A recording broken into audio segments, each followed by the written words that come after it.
All right, let's look at some more of the features of the bridge.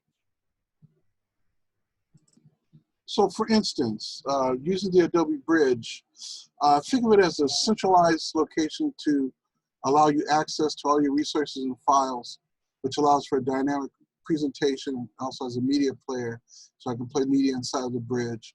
It allows for access to different types of files, and the idea is that I often use the bridge to navigate between multiple applications, like from Photoshop to Premiere or Illustrator to InDesign.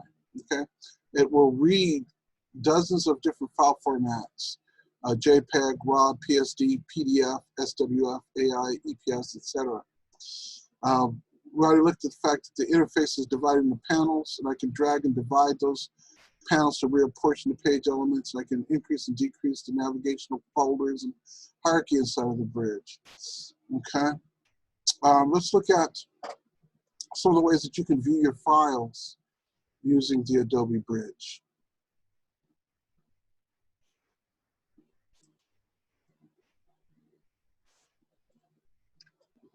So we're going to go up, and one of the first things I'm going to do is I'm going to set it back to Essentials, and I'm going to shift click and select all of these images, and I want to go up to View, and I want to choose Full Screen Preview.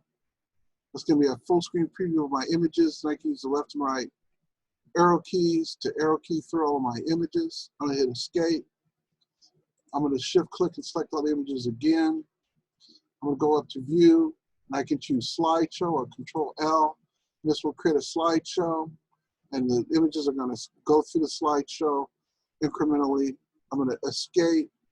Now I can set that slideshow. If I go back up to View, I can go to Slideshow Options, and I can modify the slideshow, the duration, scale to fit, center, etc., the type of transition, etc. All that can be modified under there.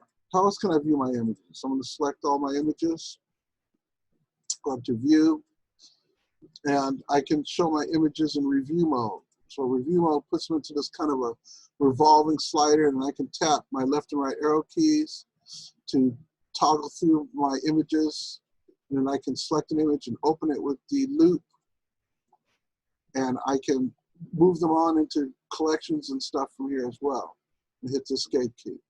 Remember that anytime I click on an image, I can hit the space bar, and that will isolate the image on the screen. Hit the space bar again to go back to the image inside of the folder. Okay?